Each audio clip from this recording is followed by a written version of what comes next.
어떻게 잘들 계셨죠? 예, 무더운 날씨 또 장마. 지난 주일은 제가 태국에서 예배를 드렸습니다. 제일 인상 깊은 것은 아이들이 나와서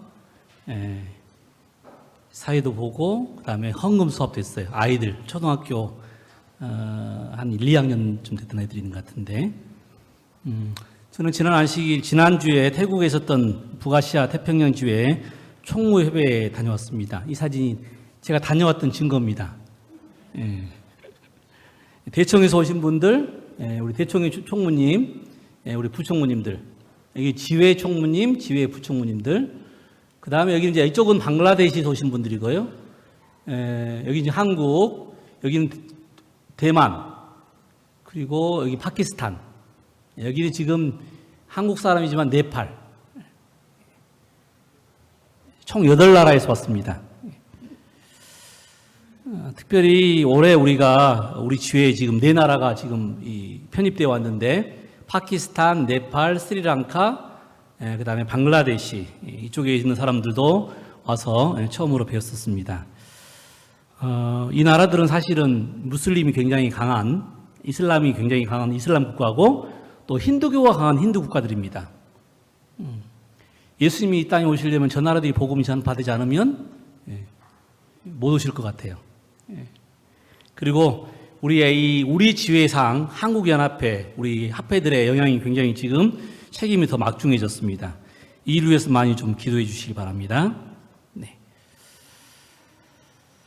저는 오늘 이제 말씀을 좀 시작하려고 그러는데요. 여러분 세상에 비판받는 거 좋아하는 사람 있을까요? 그런 사람 찾기 쉽지 않겠죠? 반대로 그렇다면 비판하지 않는 사람을 찾는 것은 쉬울까요? 그것도 어려울 겁니다. 왜냐하면 일반적으로 우리가 듣기는 싫지만 하기는 좋아해요. 참 이상한 일이죠. 하나님의 은혜로 우리가 구원을 받은 우리는 항상 기뻐하고 또 범사에 감사하며 살아야 되는데 우리의 삶은 어떤가요? 정말 감사하면서 남을 헤아려주고 비판하지 않으면서 그렇게 즐겁게 살고 계십니까? 아니면 그렇지 못한가요? 오순절 성령이 내린 후에 이 초대교회는 이렇게 변했다고 그래요. 믿는 사람이 다 함께 있어서 모든 물건을 서로 통용하고 또 재산과 소유를 팔아 각 사람의 필요를 따라 나눠주고 날마다 마음을 같이하여 성전에 모이기를 힘쓰고 집에서 떡을 떼고 기쁨과 순전한 마음으로 음식을 먹고 하나님을 찬미하며 또 온 백성에게 칭송을 받으니 주께서 구원받은 사람을 날마다 더하게 하시니라. 한 가족으로 살았습니다. 한 가족으로. 왜냐하면 우리는 하늘에 가서 한 가족으로 살 사람이기 때문에. 우리 주님도 산상보훈에서 천국 백성들의 삶에 대해서 이야기하시면서 팔복, 그 다음에 율법에 대해서 참된 봉사, 기도 생활, 그리고 황금률을 가르쳐 주셨습니다. 특별히 황금률을 통해서 우리가 어떻게 사는 함께 사는 것인지 우리에게 설명해 주셨어요. 그래서 오늘 제가 이 본문을 오늘의 본문으로 선택했습니다. 예수님의 산상보훈 중에 여러분 함께 살기 위해서 비판을 받지 아니하려거든 비판하지 말라. 너희가 비판하는 그 비판으로 너희가 비판을 받을 것이고 너희가 헤아리는 그 헤아림으로 너희가 헤아림을 받을 것이니라. 어찌하여 형제의 눈 속에 있는 티는 보고 내 눈 속에 있는 들보는 깨닫지 못하느냐. 여러분 비판받는 거 좋아하는 사람 있습니까? 혹시 누가 나를 이해해 준다는데 싫어하는 사람 있습니까? 그렇다면 왜 다른 사람들을 비판하고 또 헤아리지 않습니까? 사실 우리가 그렇게 하고 싶어요. 근데 잘 안 됩니다. 잘 안 돼요. 왜 사람들은 다른 사람들을 이해하지 못하고 비판하게 될까? 제가 총무의 직임을 하면서 아마 제가 제일 비판을 많이 받을 겁니다. 그러겠죠? 그 다음에 또 제가 남을 판단하는 걸 제일 또 많이 할 겁니다. 다시 말하면 비판을 제일 많이 한다는 이야기예요. 왜냐하면 거기에 따른 어떤 행정적인 절차를 밟아야 되기 때문에. 그래서 정말 참 어려운 일이다. 비판을 받는 것도 쉽지 않고 누군가를 판단하고 비판하는 것도 쉽지 않고, 그래서 아침마다 제가 늘 기도합니다. 하나님, 제가 좀 더 지혜 있는 사람이 될 수 있도록 도와주십시오. 그리고 늘 성경과 예언을 통해서 내가 어떻게 살아야 되는지 늘 살핍니다.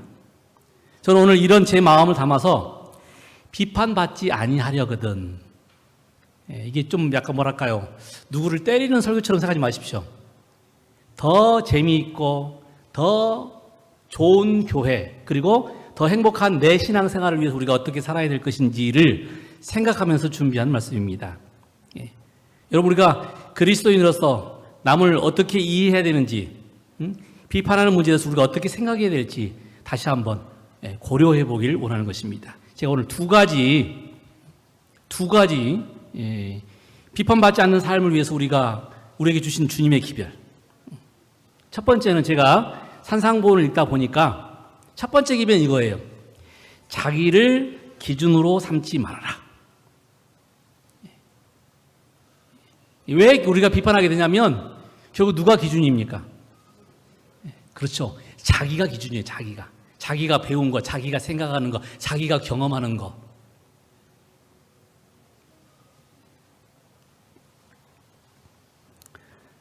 여러분, 이 바리새인들이요, 자기 행위로 구원을 얻길 원했어요. 왜냐하면 그들이 멸망을 당해서 바벨론 포로로 갔다가 돌아오면서 그들이 결심을 했죠. 그래서 정말 더 온전하게, 더 확실하게 살기를 원했어요. 그래서 그들이 더 안식일을 지킬 수 있는 법령부터 시작해가지고 많은 율법들을 만들었습니다. 그런데 문제는 그것이 여러분 더 비판적으로 만들었다는 사실입니다. 비판적으로 만들었어요. 그리고 결국은 마음은 하나님에게서 떠나고 자기에게 돌아가게 만들어버리는 현상을 일으켰습니다.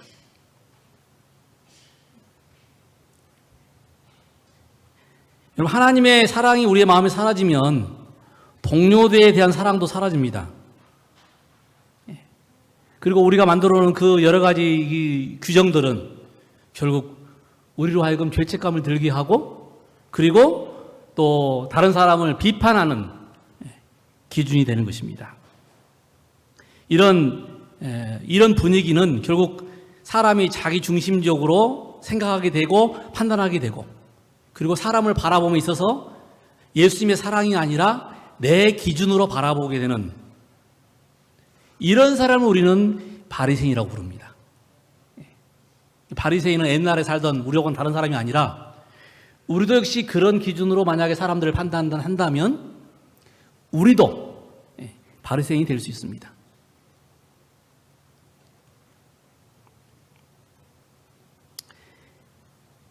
그들은 자신의 약점을 생각하고 하나님께서 베푸신 은혜에 대해서 감사하지 않습니다.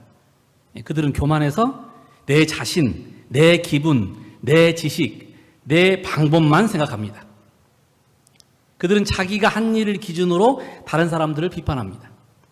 그 대표적인 것이 바리새인과 세리의 기도입니다. 기억나시죠? 나는 이렇게 해서 이렇게 해서 이렇게 해서.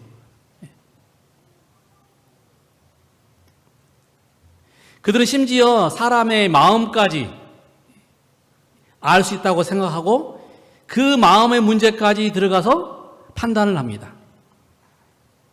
그래서 예수님께서 오늘 비판받지 아니하려거든 비판하지 말아라. 이 말은 바로 이런 정신과 행동을 향해서 주신 말씀입니다.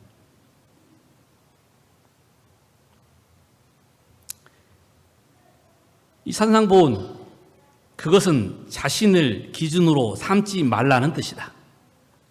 그대의 의견, 의무에 대한 그대의 견해, 성경에 대한 그대의 해석을 다른 사람들에 대한 표준으로 삼지 말고 그대의 이상에 도달하지 않을지라도 마음속으로 그들을 정죄하지 말라. 그들을 비판하지 말며 그의 동기에 대해서 추측하지 말고 그들을 판단하지 말아라. 그 일은 누구 일입니까? 그건 하나님의 일이다.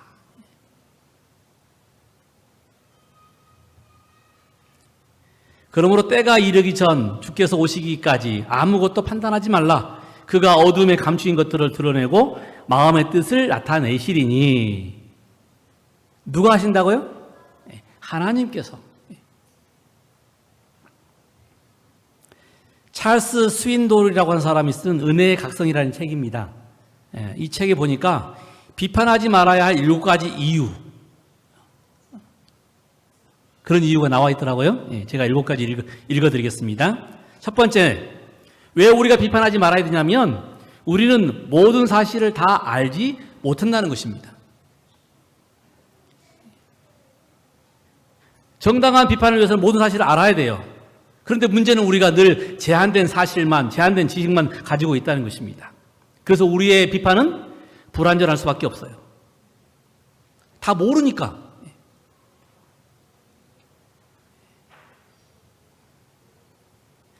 두 번째, 비판하지 말아야 할 이유, 우리는 그 동기를 다 이해할 수 없다.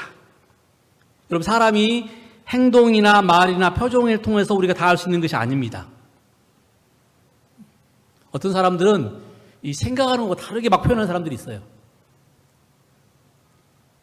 제가 그런 사람 들은 적이 있어요. 저 사람이 겉으로는 저러는데 속은 안 그래. 제가 그런 얘기 많이 듣습니다. 같이 살아본 사람은 안다는 얘기죠. 그렇죠? 근데 겉에 있는 사람들은 잘 모른다는 겁니다. 여러분, 그런 오해 안 받으셨나요, 혹시? 가끔은 나의 생김새 때문에, 내 표정 때문에 사람들이 오해를 해요. 그래서 우리는 그 동기를 다 이해할 수 없으므로 비판하면 안 된다는 것입니다. 세 번째, 우리는 완전히 객관적으로 사고할 수 없다는 거예요. 내가 아무리 객관적이라 표현해도 결국은 주관적입니다. 그렇죠? 내로남불 이렇게 나온 게 아닙니다. 요즘 청문회 정말 어떤 개그 프로그램보다 재미있는 것이 요즘 청문회라고 그러지 않습니까? 아주 재밌어요. 그런데 제가 그 청문회를 통해서도 내로남불을 봅니다. 민주당이 어쩌고저쩌고, 국민의당이 어쩌고저쩌고, 그러면 다 자기 나름대로 생각하는구나. 그러므로 우리가 뭐예요? 남을 판단하면 안 된다는 것입니다. 네 번째, 우리는 상황을 완전히 알지 못합니다.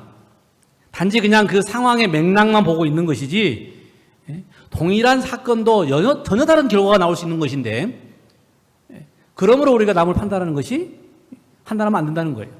다섯 번째, 우리가 보지 못하는 부분들도 있다는 것입니다.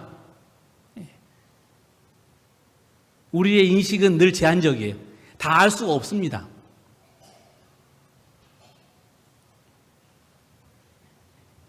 제가 지금 작년 11월부터 왔었죠.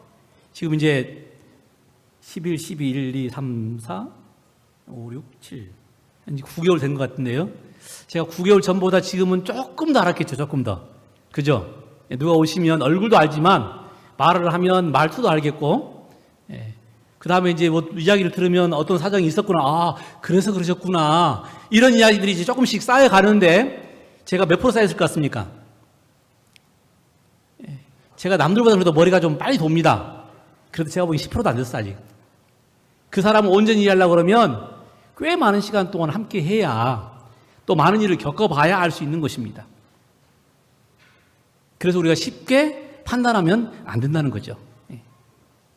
여섯 번째, 우리는 편견이 있고, 맞습니까? 팔을 안으로 굽는 것입니다. 사실 자기가 가지고 있는 이미 견해들이 있어요. 그 견해 깨뜨리는 것이 문제입니다. 교회 처음 들으신 분들 사실은 다 나름대로 자기 견해가 있어요. 오늘 우리가 좋은 이야기만 들었지만 좋은 이야기만 있지는 않을 겁니다. 그러나 앞에 나왔는데 나쁜 이야기 할 수는 없을 것이고, 분명히 다 나름대로 자기가 그게 틀리다 좋다가 아니라 자기가 생각하는 반야가 있어요. 그걸 맞춰가는 과정입니다. 우리 한 몇 년 지나면 이제 우리가 다 동화가 돼서 문제가 없지만 처음에는 굉장히 많은 충돌들이 있죠. 우리가 이미 가지고 있는 편견, 선입견이 있기 때문에 그렇습니다. 그래서 우리가 남을 판단하면 안 되는 것입니다. 7번째로 우리는 불안정하고 일관성이 없다는 것입니다. 그래서 우리가 우리를 기준으로 삼으면 안 되는 거예요. 제가 이제 영상 하나 보여드릴게요. 이 제목은 너무 성급하게 판단하지 말아라.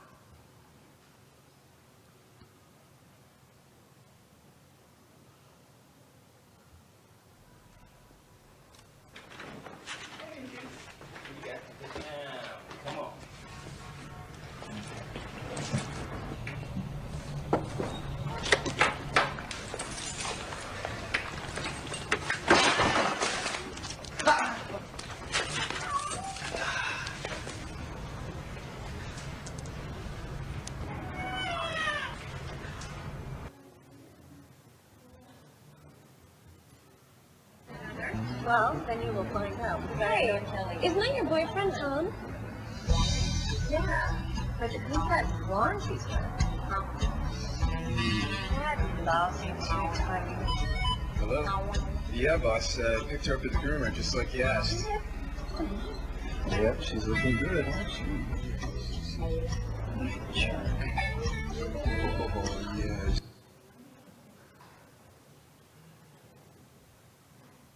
Patient has a fractured fibula. Given, well, Saturday. So he can be able to go in tomorrow. Daddy's gonna be so excited. All good.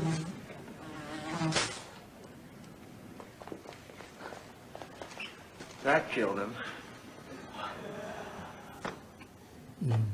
죽었다는 말입니다, 지금. Aging doctor.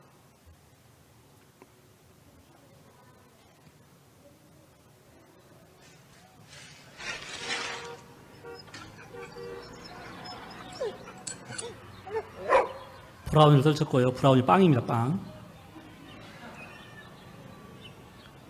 근데 빵이 꼭 개똥처럼 보이죠?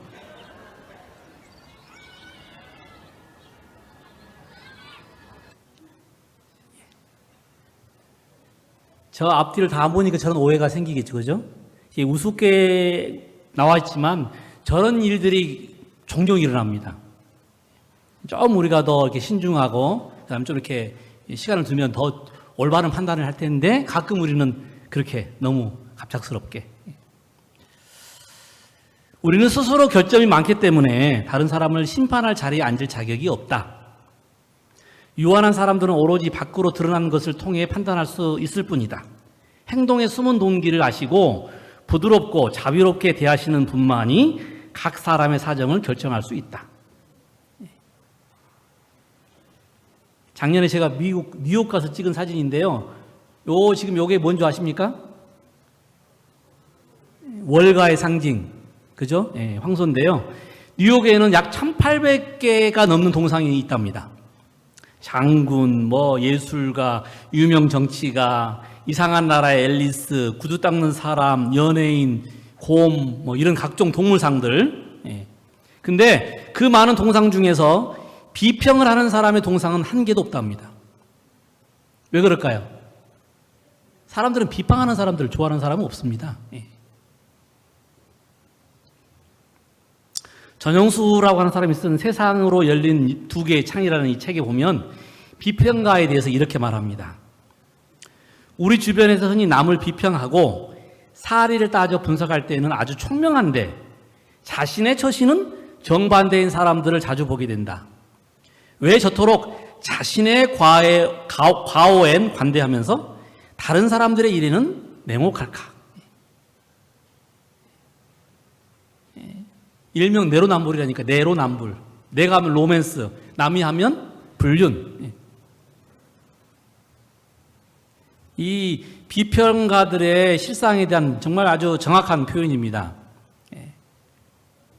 만약에 그들이 자기 자신도 철저하게 관리한다면 그래도 참아줄만 하겠지만 막상 자기는 어때요?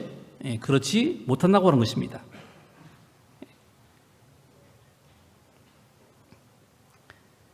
사람을 살리는 사람이 있고 사람을 죽이는 사람이 있습니다. 비평가는 사람과 자신에 속한 사회에 길을 막아서 사람을 죽이는 사람이고 반대로 사람을 세우고 사회에 길을 세워주는 사람, 사람을 살리는 사람입니다. 부족함이 있을지라도 회복과 가능성에 초점을 맞추고 비평보다는 격려하는 사람이 많은 사회에는 생기가 있고 활력이 넘칩니다. 그러겠죠? 예. 우리 가정은 그런 가정인가요? 아니면 우리 교회는 그런 교회인가요?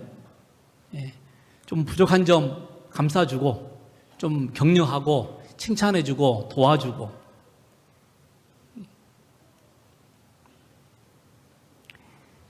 예. 우리 교회 성경학교 때 찍은 사진인데 둘째 날 찍어서 지금 많이 애들이 없습니다. 예. 첫째 날 다 왔다가 밤에 나가버려가지고. 예. 우리 교회 미래죠. 예. 오늘 제가 안시라고 하는 제일 감동 깊은 이야기가 뭐냐면 아이들이 막 떠드는데도 우리 교회는 예. 잘 다독거려주고 사랑해주더라. 예. 희망이 있는 교회입니다. 우리 교회가. 예. 오늘 우리 주님 말씀처럼 정말 우리가 다른 사람을 헤아리고 예? 제일 귀여운 아이입니다. 예, 저를 제일 좋아하는 아이고 예. 우리 자신들도 정말 이렇게 헤아림을 받고 용기를 주는 말씀을 듣고 싶다면 우리도 우리 자신의 기준으로 다른 사람을 비판하지 말고 격려하고 용기를 주는 예수님의 제자들이 되시기를 간절히 소망합니다. 제가 오늘 산상보호는 사전 두 번째 비판을 받지 않으려 하거든. 두 번째 기별은 주님을 유일한 표준으로 삼아라. 주님만을 유일한 품성의 표준으로 삼으라. 오늘 본문에서는 어찌하여 형제의 눈 속에 있는 티는 보고 내 눈 속에 있는 들보는 깨닫지 못하느냐. 왜 형제에 있는 작은 것은 보고 네 눈에 있는 너에게 있는 큰 것은 보지 못하느냐. 타인의 결점을 잘 찾아서 비판하는 사람에 대한 말씀입니다. 품성이나 생활에서 우리가 결점을 발견했을 때 그것을 지적하기 위해 쓰는 사람들이 있습니다. 그러나 예수께서는 이와 같이 비그리스도인적인 행동을 통해 꼴지어지는 품성은 비판의 대상이 된 결점들과 비교할 때 마치 티에 대한 들보와 같은 것이라고 하십니다. 다시 말하면 우리가 뭐 남을 이렇게 지적해 주는 것이 그 보이는 것이 작은 거라면 그렇게 해서 완성되어지는 내 품성은 뭐가 된다고요? 들보 같은 더 큰 장애물이 된다는 것입니다. 여러분 침소봉대 어려운 한문이어서 제가 지금 옆에 썼습니다. 침자는 바늘 침자, 소자는 작을 소자, 작은 바늘이라는 뜻이겠죠. 그 다음에 봉자는 몽둥이 봉자, 대자는 클 대자. 그러니까 작은 바늘을 큰 몽둥이로 표현하는 겁니다. 작은 잘못인데 그것을 마치 뭐 그냥 어마어마한 일처럼 확대하는 것을 말하는 것입니다. 사람들이 침소봉대하는 것은 사랑과 용서의 정신이 부족하기 때문이다. 그리스도께 완전히 굴복하는 회개를 경험하지 않는 사람들은 그들의 생애를 통해 구주의 사랑에서 나오는 마음을 여는 감화를 끼치지 못한다. 이들은 복음의 따뜻하고 친절한 정신을 잘못 나타내며 그리스도께서 위에 죽으신 영혼들에게 상처를 준다. 성경 표현에 의하면 연자맷돌을 메어서 바다에 빠뜨리는 결과. 우리가 이 자주 비판하고 또 지적질하게 생길 때 생길 수 있는 현상이라는 것입니다. 어쩌면 비난하는 정신에 빠져 있는 사람은 그가 비난하는 사람보다 더 큰 죄를 짓고 있다는 것입니다. 그리스도만이 우리의 유일한 품성의 표준입니다. 다른 자신을 표준으로 삼는 자들은 자신을 그리스도 위치에 놓는 겁니다. 결국 우리가 지금 무슨 죄를 짓고 있는 거예요? 신성모독의 죄를 짓고 있는 거예요. 그런 일은 누구만, 하나님의 아들만, 우리가 그런 일을 자꾸 하다 보면 어느 순간 우리는 그리스도와 반대되는 적그리스도의 역할을 하고 있는 것입니다. 저기 그 종교 집단만 적그리스도가 아니라 우리가 우리의 삶에서 그리스도의 할 역할을 대신한다면 그것이 오늘 선지자의 기별에 오면 그것이 적그리스도 행동이라는 거예요. 요즘 가장 불행한 죄는 바리새인들처럼 그렇게 비판적이고 냉랭하고 용서를 모르는 정신을 가지고 사는 죄인 것입니다. 신앙에 있어서 사랑이 없으면 예수님은 거기에 계시지 않습니다. 그래서 예수님께서 외식하는 자여 먼저 네 눈 속에 있는 들보를 빼어라. 그 후에야 밝히 형제의 눈 속에 있는 티를 빼겠다. 예. 이미 내 눈 속에 들보가 있기 때문에 제대로 안 보이는 거죠. 편견이 있는데, 예? 또 내 의식이 있는데, 내 기준이 있는데 다른 사람이 제대로 보이겠습니까?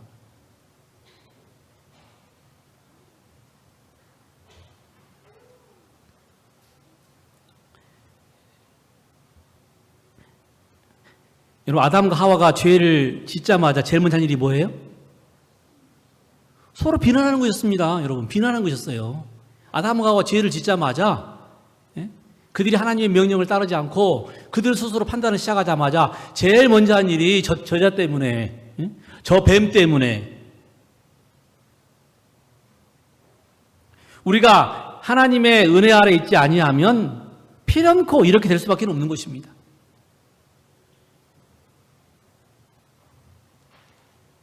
그런데 여러분, 이 사람들이 이렇게 이제 비난을 하게 되면 무서운 것은 비난이 아니고요.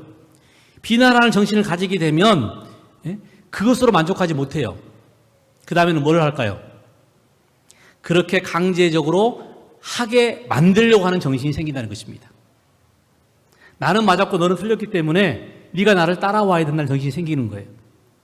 그래서 강제적인 방법을 통해서 그것이 유대인들이 그렇게 법령을 만들고 그걸 따르지 않은 사람들을 비판하고 그리고 그런 예수님을 죽인 것입니다.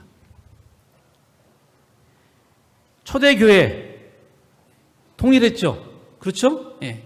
교리를 강조했고 교회의 명령을 따르지 않는 사람들은 강제적으로 권력을 통해서 그들을 죽이고. 예. 비판이 단순히 비판으로 끝나지 않습니다. 비판은 결국 내가 맞다는 생각이기 때문에 그 다음에 뭐가 생기냐면 그거를 강제적으로 어떻게 해보려고 하는 일들이 생기는 것이고 그것이 곧 핍박의 시작이었습니다.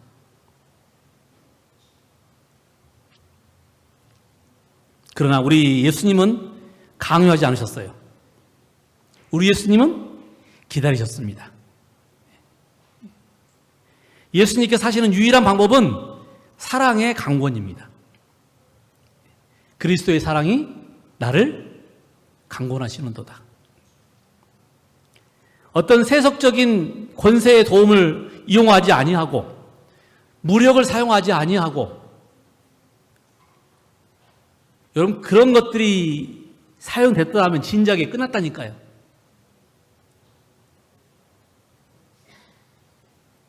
우리 하나님은 그런 방법 사용하지 아니하시고 십자가의 보혈로 사랑의 거룩한 능력으로 사람들을 권하시고 그들을 부르셨습니다.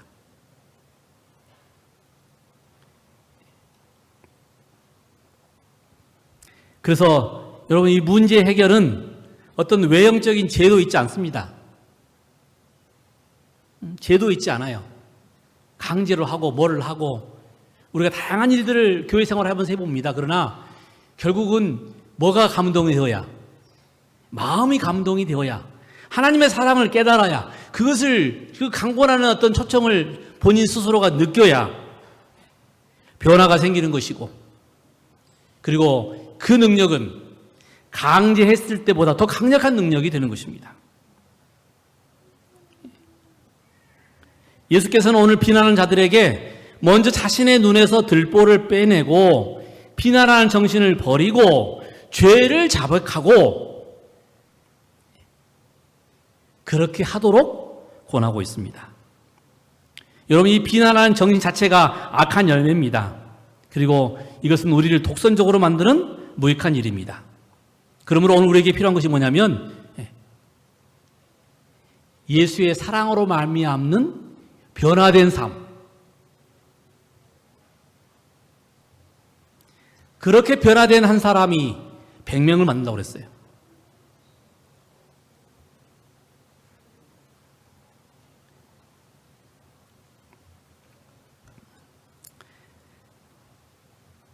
우리는 다른 사람들을 비판하는 나무라는 위치에 서기 전에 먼저 이것을 알아야 합니다. 어떤 사람이 위기를 만났을 때 그대가 조언이나 권면을 주고자 한다면 그대의 말은 선한 가마를 끼치는데 평소에 그대의 모본과 정신이 확보해 놓은 만큼만 끼치게 된다. 말로 하는 게 아니라고, 말로. 평상시에 내가 보여주는 모습을 통해서 미친 영향력이 어쩌면 말보다도 평상시의 삶을 통해서 사람들이 감동을 받는 것입니다.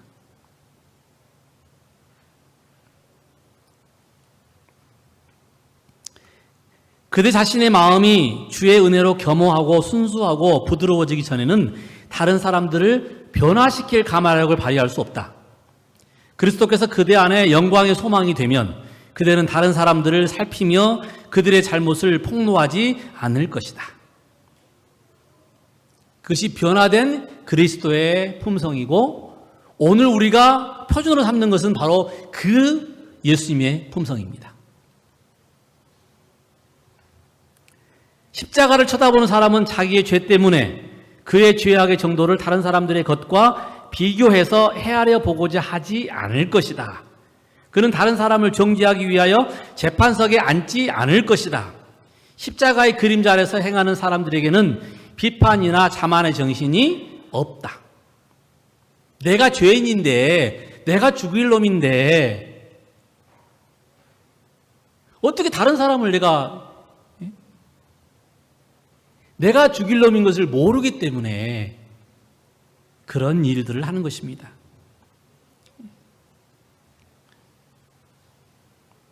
잘못을 범한 형제를 구원하기 위해서 체면은 물론 생명이라도 버릴 수 있다는 것을 우리가 느낄 때에야 비로소 우리는 형제의 눈 속에 있는 티를 빼줄 준비가 된 것입니다.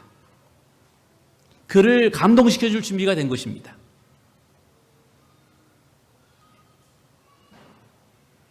말하기는 쉬워요. 그런데 그 말이 일으키는 쌍방의 결과, 나도 그렇고 상대방도 그렇고,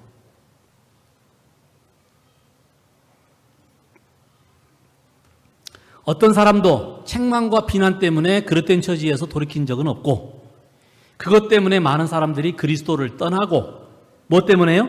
책망과 비난 때문에 또 회개하지도 아니하였다. 유순한 정신과 친절하고 마음을 끄는 행동이 실수한 사람을 구원하며 허다한 죄를 가려줄 수 있다. 책망과 비난이 결코 사람을 변화시키거나 회개하게 만들지 못한다는 이야기입니다. 반대로 유순한 정신, 친절하고 사랑으로 이끄는 행동이 사람의 변화를 이끌어줄 수 있어서 결국 그렇게 행하는 나도 그렇게 끌려오는 사람도 모두가 다 복을 받는, 그래서 여러분 교회는 어떤 명령체계에서 움직이는 게 아니고요. 교회는 성령의 사랑의 지배를 통해서 우리가 이루어지는 곳입니다.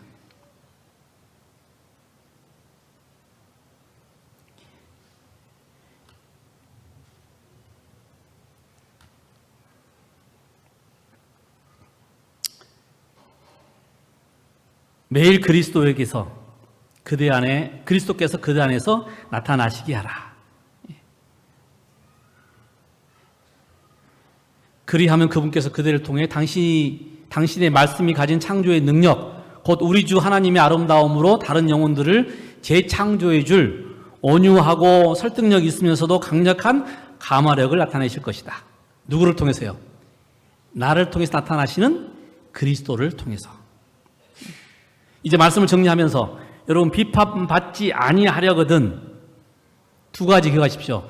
자기를 기준으로 삼지 말고, 두 번째, 오직 예수님을 우리의 유일한 품성의 표준으로 삼아서 예수님처럼 서로 사랑으로 강권하는,